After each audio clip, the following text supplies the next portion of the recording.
What's up, everybody? I am John McClain with FPS Outdoors, and on this video, we're going to talk about my time that I got to spend on the range with the RIA-USA 5.0E. However, if you have ever seen, held, or shot a 5.0E or the Alien pistol, make sure you hit that subscribe button because I'm very interested to hear and see what you have to say about this comparison. But with that being said, let's jump into it.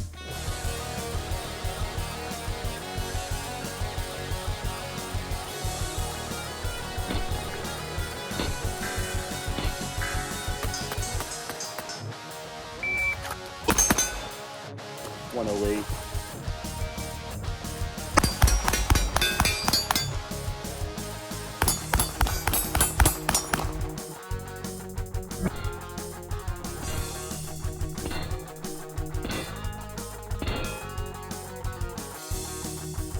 I'm going to say it's kind of hard to beat, and I'm not just saying that because I work for the company, okay? Let's talk about some of the basic things first. I know one of the first things you want to talk about is the price, so let's just get that out of the way. MSRP on this firearm is $1,998. Now wait, I know you think that is a lot of money. However, you need to understand that unlike other Rock Island Armory products, this one is going to be made, manufactured here in the U.S. using U.S. resources. So yeah, for all of you that always want to talk about buying U.S. and bringing jobs back to the U.S. and supporting U.S.-made products, you need to understand that there's price things that happen, such as, paying employees a decent wage and paying companies for their resources and products and stuff at a decent price. So while I know the price seems a little bit higher than what you're typically used to seeing from Rock Island Armory, this isn't your typical Rock Island Armory.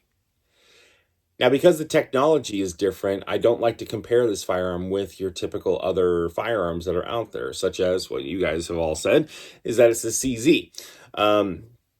Yes and no. I can see the similarities. Yes, you can get a very high grip on this firearm, and that kind of puts this bore axis really, really nice and low.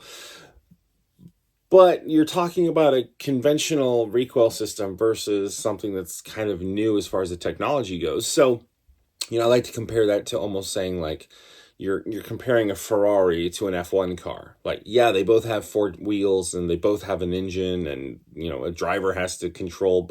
But like, and they're both meant for racing, but the technologies are different. So you're kind of not necessarily racing in the same leagues. The pistol that I would dare to say could compete with this as far as the technology goes would be the Alien pistol, and that's because that firearm has the barrel located on the bottom portion, the guide rod and the recoil system is located on top, as well as the hammer fire and the sear and all that kind of stuff. Very interesting firearm. The technology behind it is very, very cool, and so I would compare this firearm to the Alien. And when we do that, well, let's talk about the big elephant in the room. If you were to go to Gunbroker right now and look up an Alien pistol, you'd be having to fork out $4,500 to $4,800. That means you could buy two of these. You could have a primary and a backup in the same price that it takes you to purchase a single Alien. Neither one of them are legal for USPSA production, but both of them are legal for IPSC production.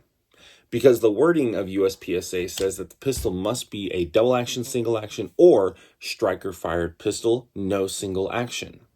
This is a single action pistol, just like the Alien is. And IPSC's rule says that the trigger pull must be an average of 3 pounds in weight. And this one is around 4. So that could actually give you an extra pound to play with to reduce that trigger pull, which I think is going to be a good thing in the competition world. But enough about all this stuff. Let's get to actually shooting.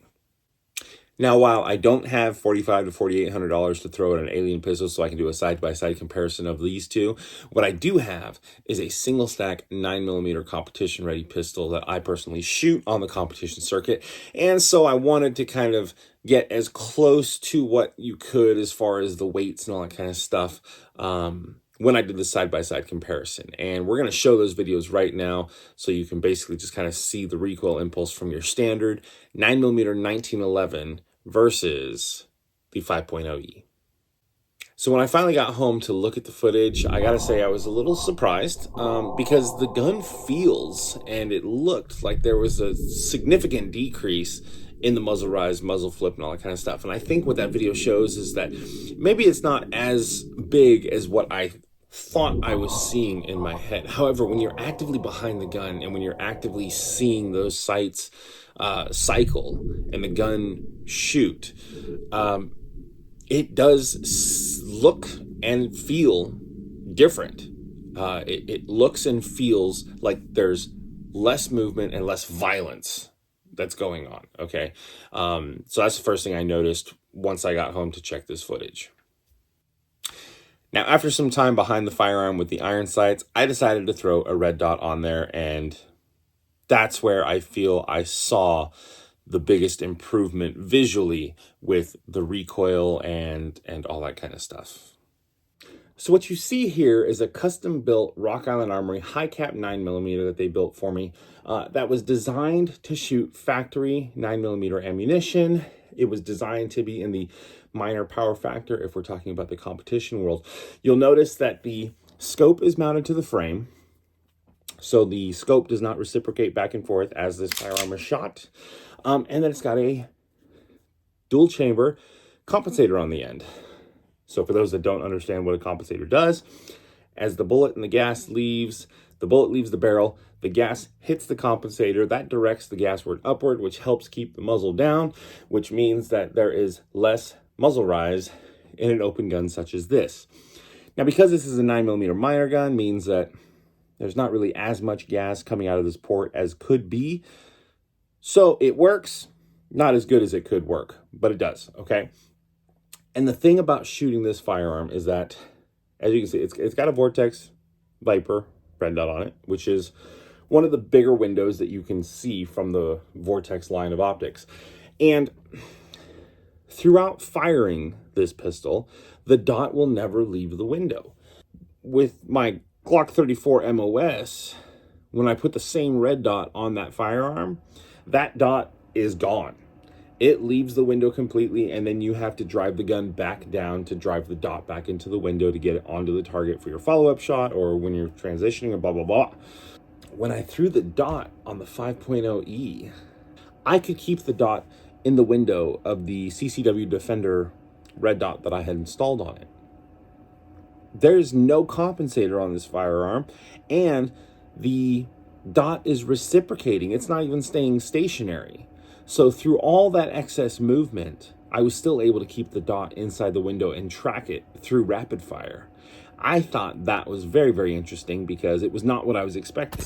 This dot stayed in the window the entire time, and I thought that was pretty cool. I also thought that was pretty much kind of like a definitive visual indicator for me that this firearm does have less muzzle rise than your typical firearm does, because if you've got more muzzle rise means that the angle of the dot and the sight would shift enough that the dot would go out of the top of the window, and it didn't. So there must be less, right? That's like scientific. Now, in order to show you guys what I mean by the dot never leaving the window, I tried to get creative. I tried to put the GoPro like directly over my eye and then kind of sort of aim. Like if I was hitting the steel target, then okay. Didn't work out as well as I thought it would, but still, got to give me an A for effort, right? Thank you so much for tuning in and watching. I hope you guys found this video fun, enjoyable, informative, and helping that it kind of helped encourage some curiosity.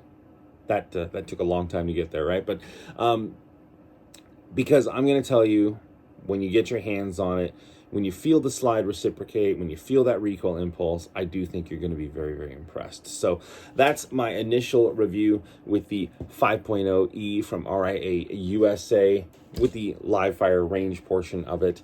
But like I said, make sure you stay tuned because we're going to have some other videos coming out where we get to see some reactions from other people. But until then, I'll catch you later. I feel like this is a sign you had a pretty good day for range.